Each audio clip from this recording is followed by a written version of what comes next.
wash and talk. But before we get into that, I wanted to make mention of the Black Friday sale coming. A couple of things that are different this year than last year. You know, I don't do a lot of sales. I try to provide as much value as possible via the videos and, you know, talking about all the products and bringing these professional grade products into the garage for us. You know, when I say us that really don't, most of us don't have any business having this stuff, but we want it because we want, you know, super high quality stuff in the garage. So this year we'll go normal times from midnight on Black Friday, so between Thursday and Friday night, all the way through to the end of Monday, 11:59 p.m. Eastern. Most of these are Eastern times. We have to pick a time, so we pick Eastern. But pretty much everything's on sale with the exception of Rupes. Rupes machines are in short supply, so I think they opted to not include those in the sale. So those are the only products in the store that aren't being offered. So we do 10% off, free shipping. If you're a Hex Plus member, the difference this year is 15% off like last year, free shipping, with the exception of we're going to be moving all Hex Plus members to the very top of the list, so they'll get shipped out first. So every day, you know, multiple times a day, we'll go in and pull them to the top of the list and ship all those out first. A couple of things also I want to mention. If you see something on back order, that doesn't mean it's back ordered long term. It means that we have product coming in, just for us to manage inventory, so don't hesitate to buy things on back order. But if you want something shipped immediately, then the smart thing to do is split your order up. Order the back order stuff on a separate invoice and order the stuff that's show in stock there at the same time. I also got Milwaukee on board, which they're never on sale, so help me out, buy out all the Milwaukee stuff we have and then some. Those are in the sale as well, which is freaking awesome. So anyway, thanks for your support, and let's get into the video. All right, second wash bay video. I freaking made an amazing video last night all by myself, and you know, just poured out my heart and soul, and the freaking microphone was jacked. So we had to punt that, and I needed to wash the GT4, but I was hoping to do 2 wash and talks back to back this week as like a Thanksgiving treat. Dang it. Oh well, what are you gonna do? The other problem is I gotta use a stinky old Adam soap. You know me, like as soon as this is now garbage because there's new soap. At least that's what people put those words in my mouth for some reason. Like, you said that the Twin Bush is now junk. I was like, well, no. When did I ever say that, Mike? I didn't say that. It's fine. It's not Noose Balm, but Noose Balm's 2.5 times the cost. What do you frickin' expect? So anyway, Adam soap is just fine. But GSF, I used the last of my 1 liter, so I need to get some more. And this is 150 milliliters. So I like to kind of set this up here now with the new OG funnel now on sale in the store. For you Kool-Aid drinkers that want one, you can have it. Okay, so let's get set up to do our wheels. I like to kind of set that up, filled up the rinse bucket, and we'll get moving. So we'll talk about, I guess I'm going to retell the whole frickin' story that I told yesterday. The good news is every time I do it a second time, it's always better. So let's get moving. All right, the GT4 is as dirty as well, I guess it was super dirty when I first drove it around the first couple of days, but man, it's a mess. You know, it's funny, I've transitioned so much having Porsches for the last 4 or 5 years that the brakes are squeak crazy right now. So what happens with new carbon ceramics, the new pad material tends to build up initially, like in the first few months of the ownership of the car, depending on how you drive it, of course. But they get super squeaky. And I used to be like, oh man, I hate when my brakes squeak. Now I kind of like it. It's like makes you feel like a real man when you're driving and you stop and everybody's looking at you, your brakes like squeaking to a stop. I don't know, I think it's cool. So the simple way to get the brakes cleaned out is pressure washer. And again, you don't need to get tight up in there, but I find that I haven't washed the car in several weeks, and I've driven it a lot. I have about 800 miles on it now. It's just pad material built up on there that you need to blow out. So the M3 is nice and clean. I made a nice video that you can't watch because the audio's crap. So we're gonna make a new one here. And the first thing I talked about is that the old Moreman compound here is sold. So we're moving away.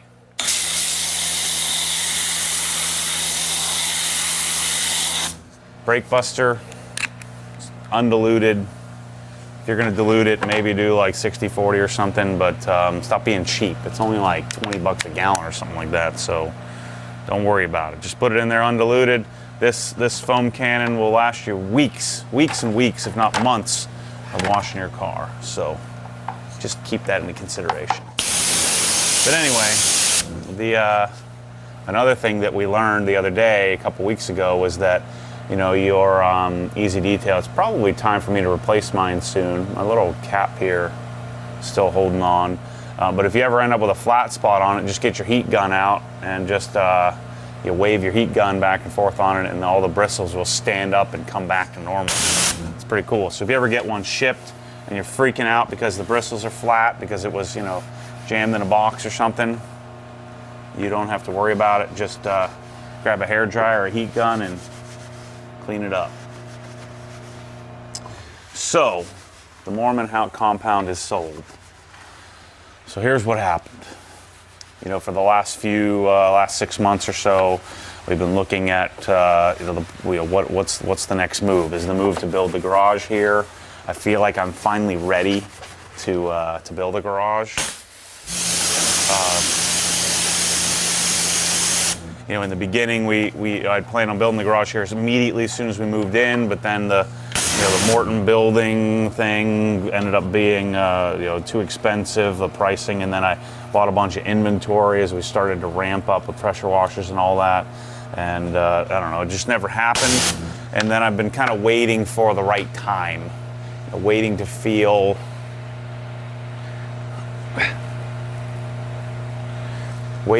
like I'm ready, and I feel like I'm finally ready. Like I have the right products. I have the time. I have the team set up in order to be able to chase it, because I really wanted to enjoy the process.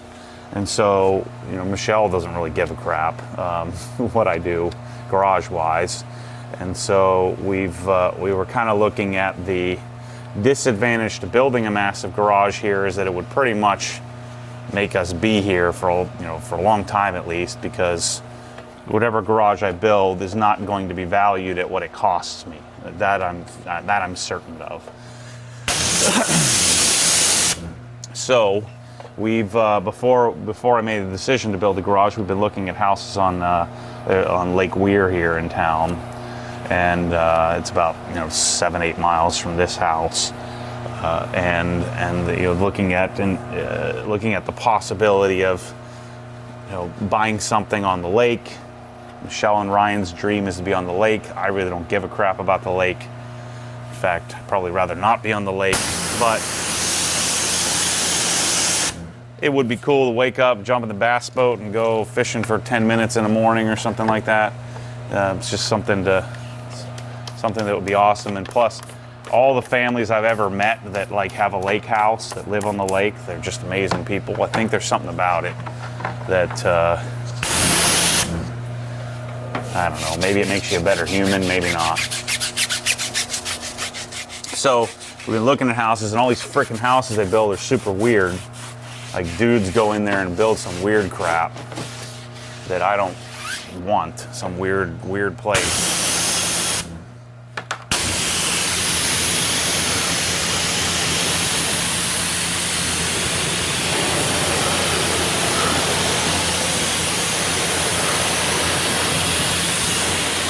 I need to wash more often. Man, I love doing this.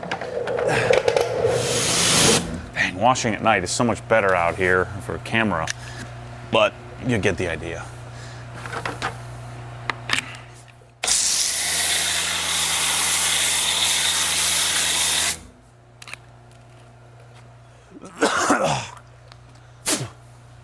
Don't spit on your own driveway.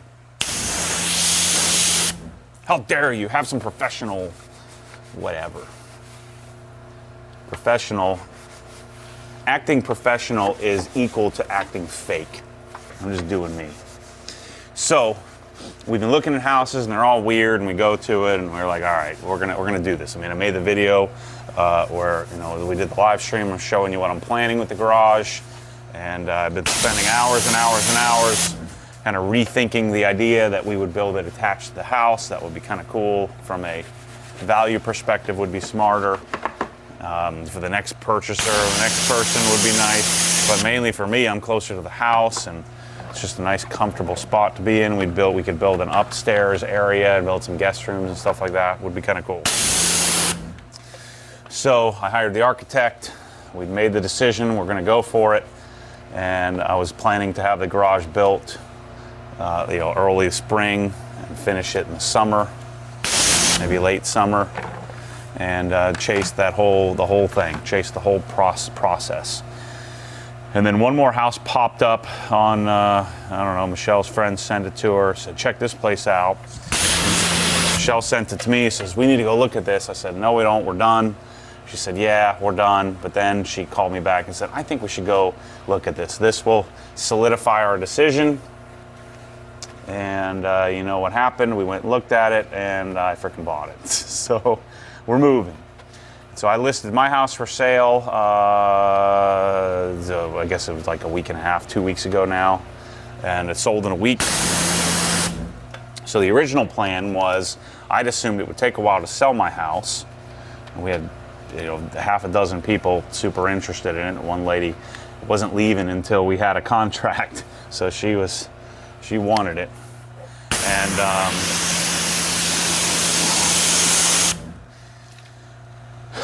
we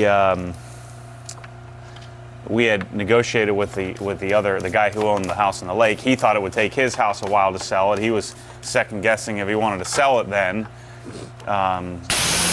because he, you know, assumed it would take a while. The reason he's selling it, he built it in 2018. The reason he's selling it is his daughters, you know, two of his daughters are going to one is in college, the other one's about to go to college. He has this big lake house that no one's going to be in.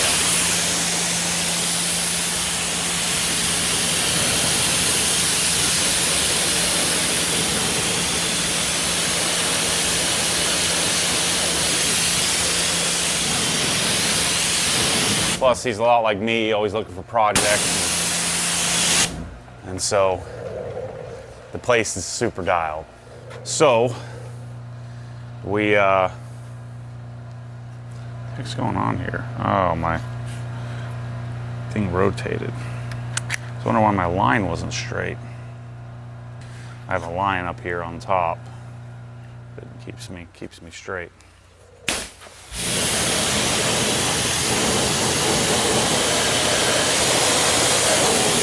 Telling you, blowing that out with the pressure washer, carbon ceramics, gets rid of all your squeaks, at least for a little while.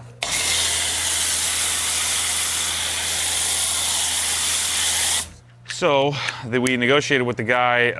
You know, he didn't want to move out. We didn't want to move quickly. I don't want to do that whole dance. You know, the whole freaking out about, oh my gosh, is my house going to sell? We're going to have the down payment. Is this going to work? And is the other person going to back out? Or are we going to, you know, be able to do this? And then you do the mad dash where you're trying to move out in like a few hours after the stress of closing. And you know, you guys have done this, that bought a house, especially if you owned a house and then bought another house and had to do the mad dash. Well, I refuse. I'm not freaking doing that. I said I'll never do that again. We did that on this house.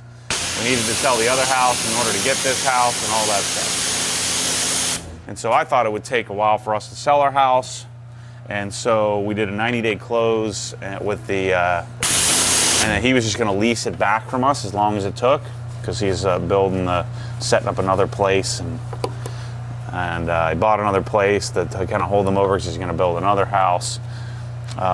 So anyway, it was a good terms for both of us. And then that all got messed up because my house sold in a week. So now we're moving. January 28th is closing. That's when we're moving. So I gotta get this place dialed in. We're gonna probably later today make a home theater tour video because I'm about to start tearing that apart. And we're moving in. So new house is about the same size as this house, but you know, it's on the lake. And so the new house has has a 3-car garage, and I'm stuck. And this is partly a good thing. I can't build anything more. So I can't like build a giant garage. It's a, you know, it's an oversized 3-car. It's 38 by 24 deep. And what I'm going to do is I'm going to rip the roof off because it has an 8.5-foot ceiling on one side, and then has a 12-foot ceiling on the little third bay. So what I'm going to do is I'm going to rip the walls out, pull the electrical out completely, pull the ceiling down, pull the roof off, and rebuild it all at the same height. I'm going to rip the front of the building off and redo the garage doors so they're 9-foot individual garage doors, symmetrical. And then I'm going to do hopefully some awesome building science type stuff. Been watching Matt Reisinger on the Build channel like crazy. But the good news is the house, other than some interior design, you know, getting all the, you know, the furniture and stuff, nothing really needs to be done. I mean, the biggest consideration outside of Michelle is just the sheer amount of work this place requires. Having all this acreage is a pain in the butt. The lake, the way that the property is set up is so much simpler. So the garage is going to be an amazing, I'm going to make it insane. You know, it's dense, it's concentrated in that it's a 3-car, it's not some freaking 14-car like I was planning on building. The intent of this house is to eventually become sort of the, you know, if I'm fortunate enough that this thing keeps rolling and I keep building businesses and things like that, that we would do this would become like the lake house. And, you know, when the kids go to high school, we probably build a house on some acreage closer to the high school. And then have this as like the summer lake house type thing. I like the idea of having the lake house where you live instead of having to drive 2 hours or get on a plane somewhere to go to it. I like that idea, but we'll see how it goes. The other cool thing about it is that it's centrally located, so it's kind of it's like 3 miles from my other building that HQ is shipping is going to, the distribution is going to be. It's 9.9 miles. It's like 11 or 12 minutes from OGHQ, and it puts us on the lake, which is cool. And again, that's Michelle and Ryan's dream, so I'm making it happen. I make dreams come true, Mike. That's what I do. So, like I was mentioning, there's as much square footage as you're allowed to have, and then some. It's a 1.2 acre lot with 160 feet. It's either 120 or 160 feet of lake frontage. I can't really build any more square footage on this property, on the land. What I'm hoping to do is to be able to build a wash bay. So this is going to be, for a while, our last washes out here in the nice comfort of the covered wash bay. I'm going to have to get up early or stay up late and wash outside, deal with mosquitoes and all that stuff, until I figure out what I'm going to end up doing from a wash bay perspective. One of the things that was holding me up is that, you know, HQ is going to become one big garage for me when we move the shipping out. So it's like I was going to have 2 redundant garages, and I don't want to have 15 cars. At least I say that now. So I'm going to have all this space and no cars to put in it. So it's probably for the best. At least that's what I'm telling myself. But just wait till you see what I have planned for this 3-car garage. I'm going to wait to share that with you until I get the deal done.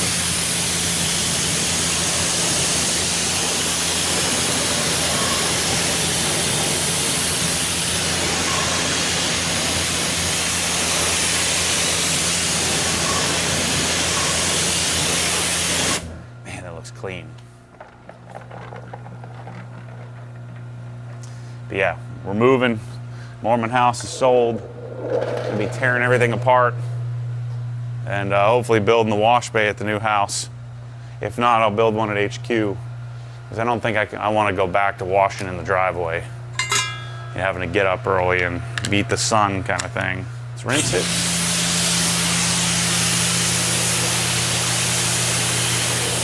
Gosh, what a great time of year it is in Florida right now. Nothing better.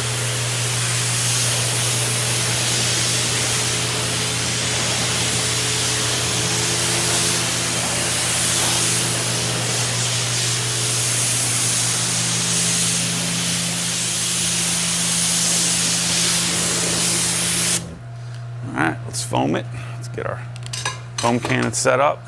So I'd already paid to have spray foam insulation done on the entire attic, you know, above the house and next to the house, and it's going to improve the efficiency of the house. I paid a lot of money for that, and this was before I decided to sell the house. Well, should have kept my mouth shut. I used that as like a selling feature.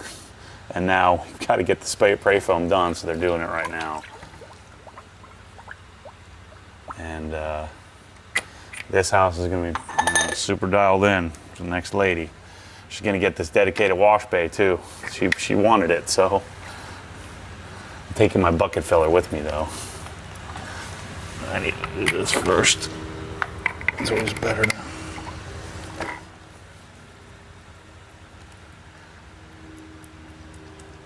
Yeah, the GSF soap, everything about it. Foams just as well, it's just as slick, works just as well in the bucket, but it's much more soluble in water and it doesn't reactivate.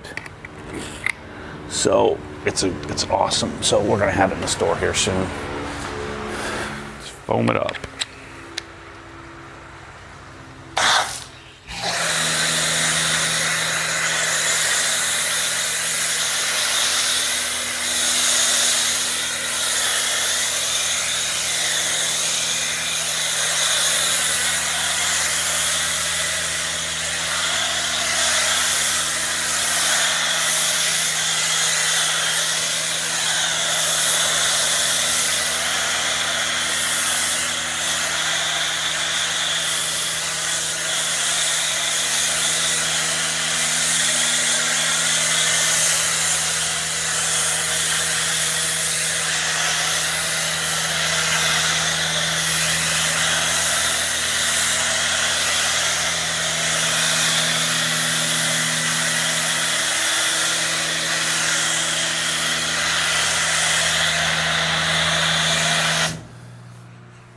So funny.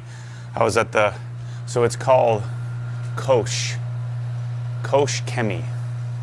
So I was at the launch watching detailers try to foam cars. They're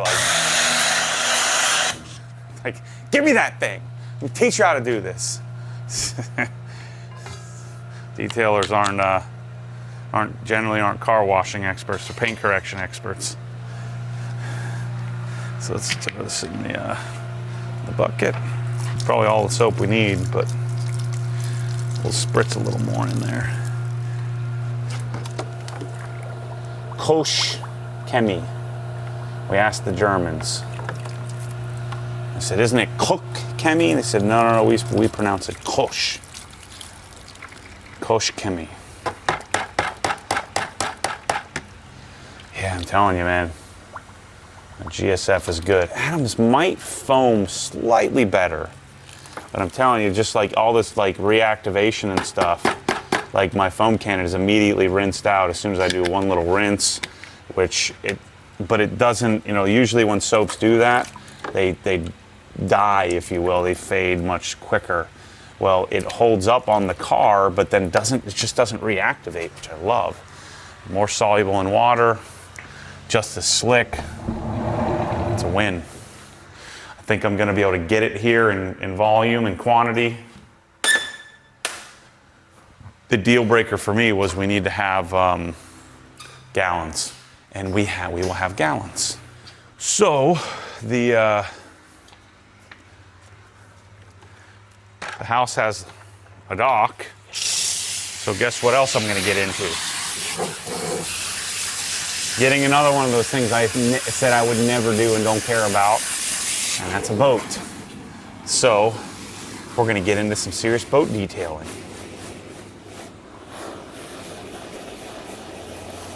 Maybe not serious boat detailing, but we'll call it new boat detailing. I don't think there's anybody on YouTube of any prominence doing anything with boats. So let's do it. That'll pay for my darn boat. Creating a boat cleaning and boat detailing process. So that way we can sell all the stuff, and that's what it'll pay for, the stupid boat. And then I'll just get a new boat every year and do new boat prep, and kind of get on that whole game. What I'll really do is polish one corner of the stern of the boat, or whatever you call it, the boat sections, the fore and the aft, and then have Rex do the rest of it. Because who the heck wants to detail a giant boat with gel coat? The life of a fake detailer is a way better life than a real detailer, I'll tell you that.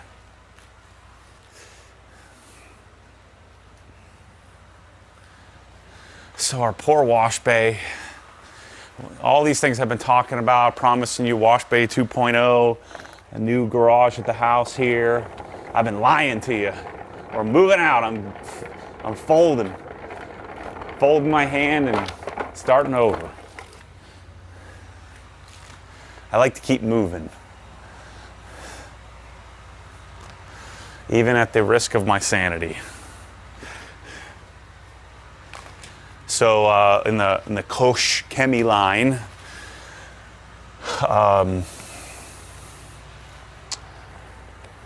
we're going to do GSF. I think they have a product called FU I got to try out. FU, I think the German translation doesn't translate very well to English. It's freshen up for interiors. It's something you would like spritz on your carpets, and it'll pull like scent, like smell, like if you got some cheeseburger residue on the carpet or something, or someone had a dog before you or something, you could use freshen up to pull the scent out.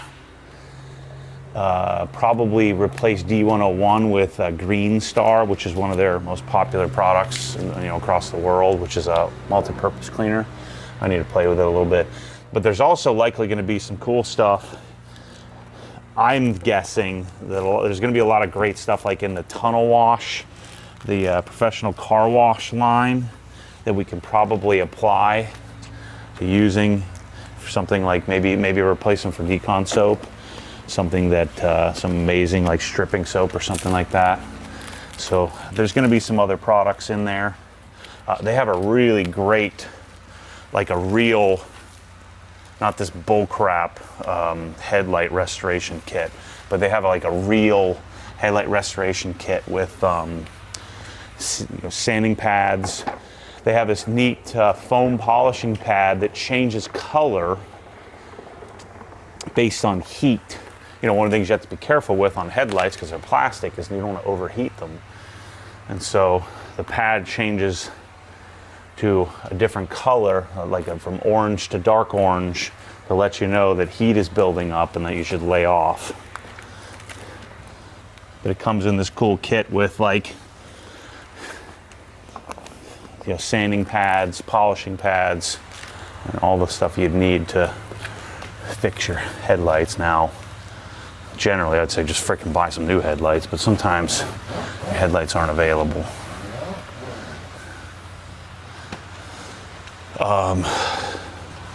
What else did they have in the line that was interesting to me?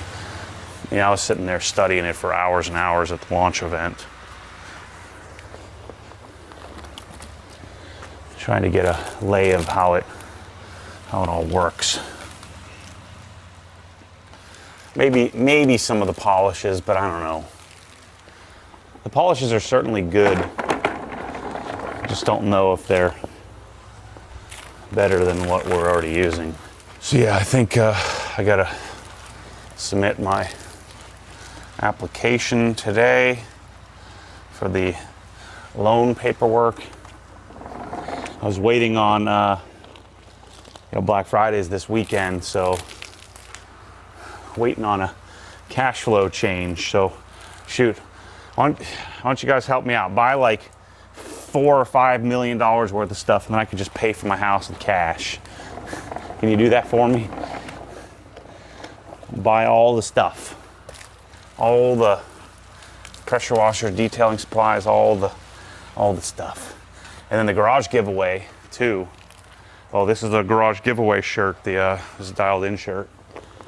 It's going to be on the garage giveaway docket. That starts December 15th. Yeah, so I'm excited about a space limited 3-car, a little more practical than the garage mansion I was planning on building that I really wanted but don't need.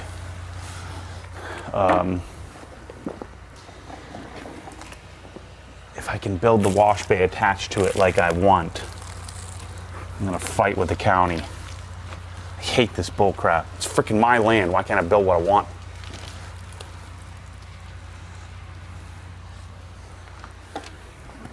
So HQ, the distribution center, the freaking people that sold the building to me, and none of this came up in title search. I never even thought to look for this, but they never got a certificate of occupancy, a CO. So they just moved into the building but never finished the permitting process. And so now they put a well in, and the well was approved for irrigation use only. And so I have no water. They never tapped into the city water. And so now I have a property that I can't build anything on because there's no approval. And so we went and got to get our permits to change the building, to put bathrooms in and put a door on the front and all that, which all got approved. And then they said, well, you don't have any water. Like, what are you talking about? We got a well. Well, the city water is like across the highway. So now we're gonna have to run freaking water lines under the highway. I don't know what I'm gonna do. It's depending on what it costs, whether it makes sense to have a lawsuit with the previous owners who didn't tell me any of this crap. We'll see. And I'm not gonna be able to sell the building because the next people I'm gonna tell is like, look, you can't do anything here unless you run the water and sewer lines from the city. All right, let's rinse this thing off. But hopefully we'll be in there early next year sometime. That's the plan. I really need the space. Needless to say, the next wash bay will have some legit drainage.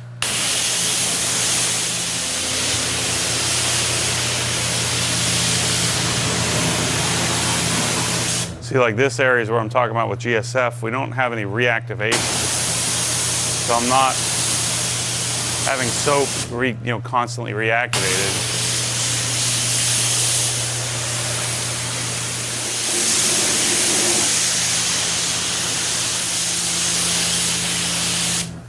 So the next wash bay, the wash bay concept was planning on changing it quite a bit out here. And then we're going to build an interior wash bay as well.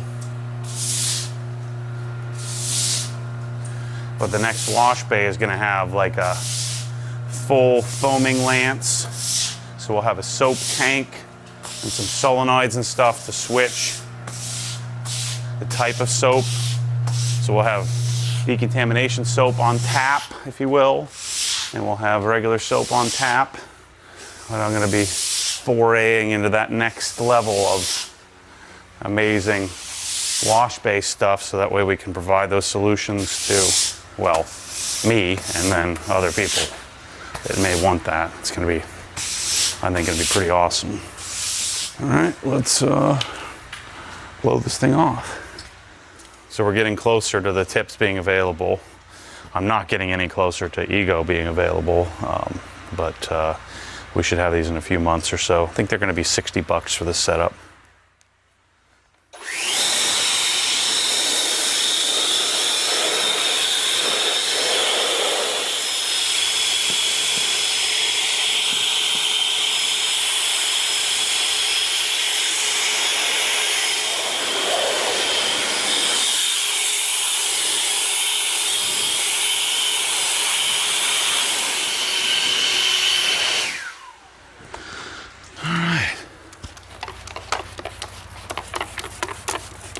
So,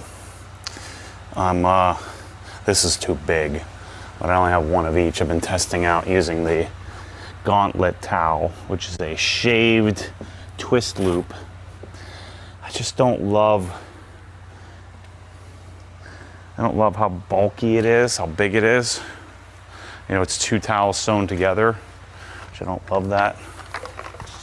But I'm liking the idea of this combination, having a bigger, heavier towel. You know, I don't think it needs to be this heavy, but having a plusher towel to do my initial heavy-duty wipe, and then following with a lower pile to finish the job, like this, that I have a little more control over. And then I can do the whole car with just two towels. So microfiber 3.0, meaning the third version of my system or package that I put together. It's one of the things I realized, that most people aren't going to buy every single towel that every single company makes. Well, I have in the past. So I have a really solid understanding of what I like and don't. And so some people like to follow that guidance. And so that's why I do this. I mean, they're just towels from the rag company, but rag company sells a lot of towels, a lot of different types. And this is bead maker in the bottle, using as my drying aid. Spraying different sections at a time. Of course, I did the back first because the sun is there. Just remember, just because a towel is heavier and plusher doesn't mean that it's softer. I mean, this towel is plenty soft. I do the bigger towel for the bulk drying and the application of bead maker, and then do the smaller towel for the secondary cleaning wipe, finishing wipe, like that.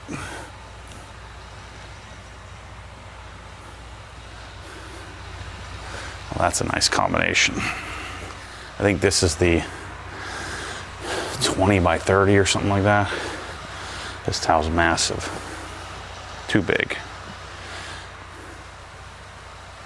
But I only have one of each till my shipment comes. We'll probably be making the transition to my new package.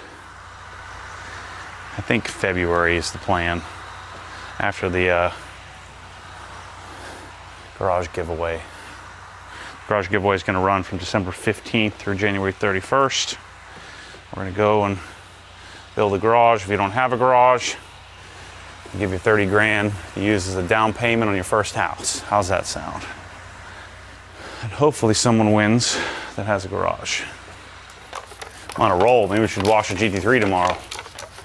Get all the cars clean. Just complaining how they were all dirty.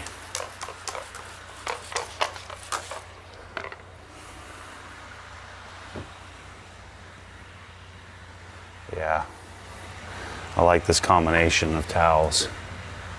Just do a smaller version of this. Finish wipe with this. Always chasing a little bit better process. Search for bugs that I didn't get off in the wash step. See, there was one there, it just comes right off. No need to over scrub things. And so because now I'm cleaning the door jambs in the wash process, I don't know why I didn't do that in the first place. See, there's no need for bug remover. I mean, some of these bugs have been on the car for 2 weeks, and they just wipe right off with our drying aid. The few stubborn ones that didn't come off during the wash cycle, wash part of the process. So I don't think there's just no need to do some caustic, heavy alkaline chemicals to remove bugs. I know you think you need that, but you just don't. Not if your car is protected, coated.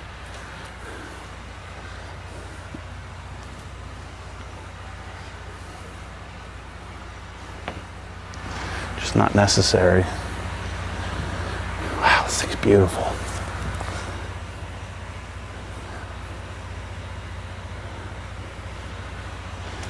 Wipes right off.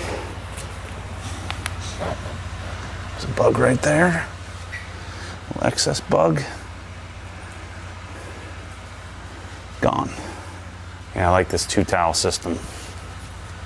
2 towels is all I need to do the whole darn car.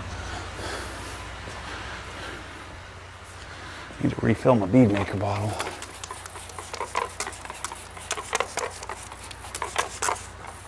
I washed the M3 last night with the smaller version of towel, which was better. Best part about having a garage is that I'm going to be able to wash the cars and cover them.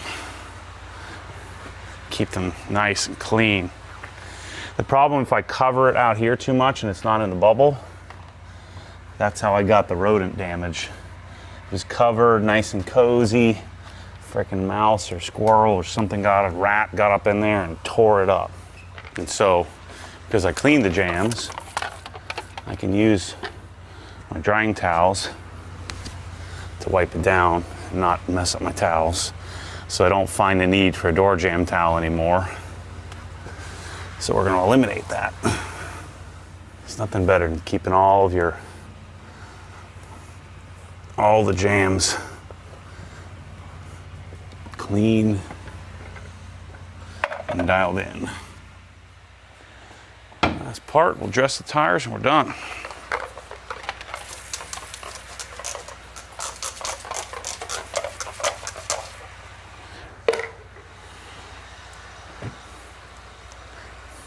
Yeah, I'm digging the use of this towel. Just shrink it a little bit.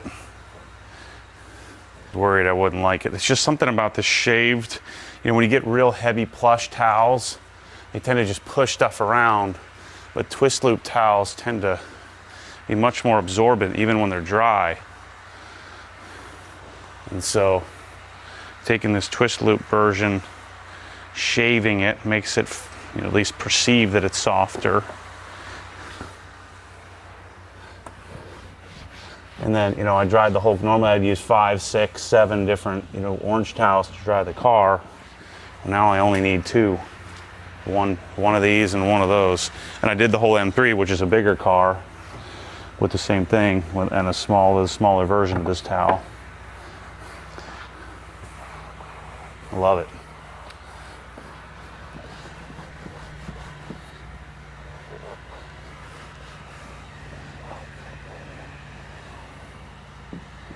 Yeah.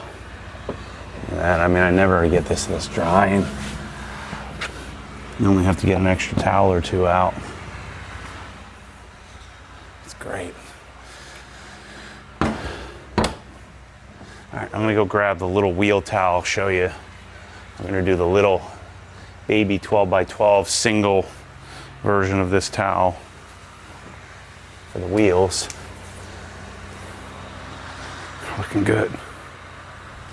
All right, let me go grab that real quick. This is the size here. I had it in the washer. 15x24, I believe. And even this is a little hard to manage, but I did the whole M3 with this and 1 orange towel. And then this little bro is what we're doing with the wheels. Because the problem with the Spectrum towels, I found like they they're good and soft and they're great on the tires, but on the wheels, they're not so great. They kind of push water around, especially as they get older.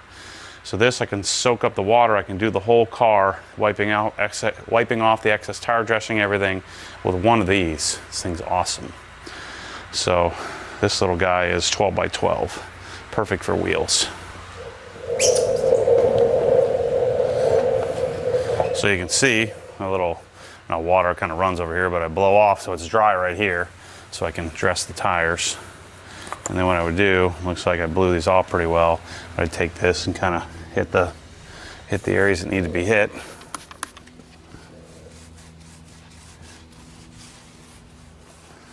And dress the tires.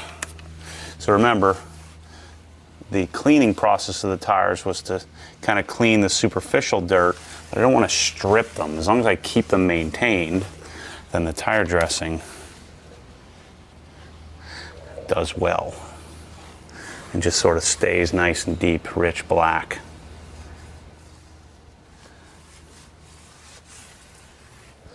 And then we're going to let that sit for a little while.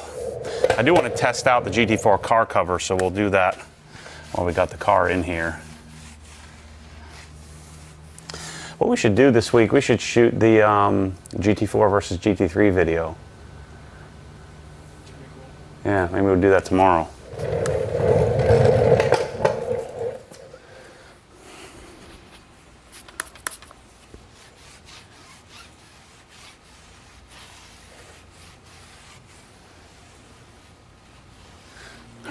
Let's let that set up for a minute. Let's get our car cover out and see if it actually works on this thing. Oh, I love this time of year when everybody stops working except for us, and I don't get any messages, no one's bothering me. So here's the GT4 car cover. It says 982, so hopefully it fits with the bigger wing. We're about to find out.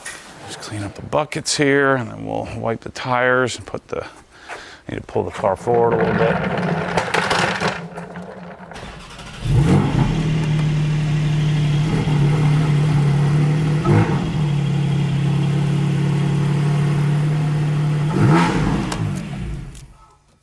So I've got 3 new exhaust configurations. Dang it, let go. I got 3 new exhaust configurations. I got headers. I've got a new rear section, and I've got a race rear section as well. All of which we'll be trying out for the fun of it. All right, so I'm gonna wipe the dressing off.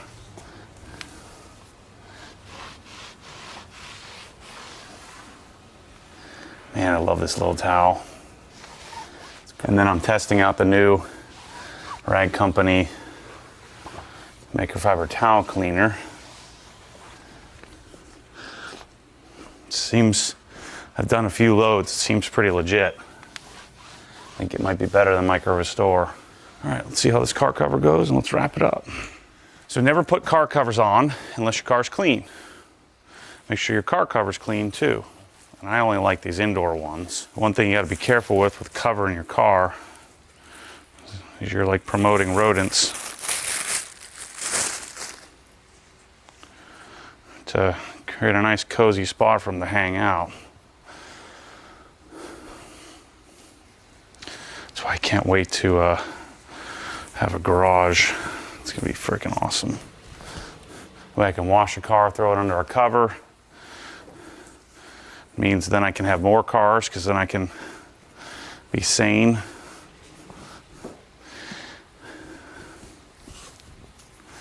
It's the first time opening this up is never easy, so always put the side mirrors on first. There we go. Yeah, why do they choose this color? It's freaking hideous. I mean, it's like the ugliest color in history. Puke yellow.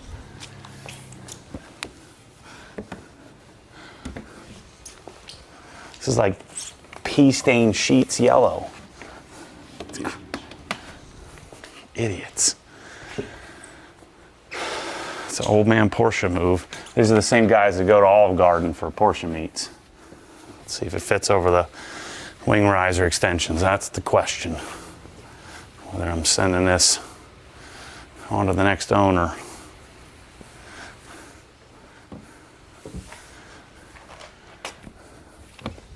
think we're safe. Yeah, it's not perfect, but it works.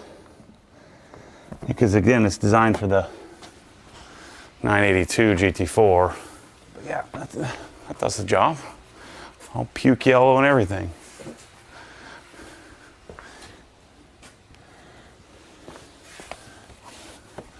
Ooh. Porsches look so cool with the car cover on. Nice. We'll leave that covered until tomorrow. Shoot a maybe a GT4 versus GT3 video and my thoughts. So that's a wrap. GT4 is clean. The last couple of washes in the beautiful wash bay here. Don't be too sad because we'll be, we grew up here together in this wash bay, talking about life and picking fights with YouTube commenters and all kinds of stuff out here. But we'll build something new and build something better, and it wouldn't be cool. Maybe someday we'll come back and ask the future owners if we can do a nostalgic wash out here. I'll service their pressure washer for them. But yeah, it's been a good run. I'm sure we'll have a couple more videos out here before we move on. But thanks for watching. We'll catch you on the next one. I'm sad that the M3 video didn't turn out, but this one's probably better because I shot that one myself anyway. So I'll catch you on the next one. Maybe wash a GT3 tomorrow. We're gonna have a home theater video coming up. Probably shoot a servicing video of the pressure washer, and yeah, we're gonna be doing a vlog of the Black Friday sale. So again, Black Friday, buy some stuff. Appreciate you. Catch you on the next one.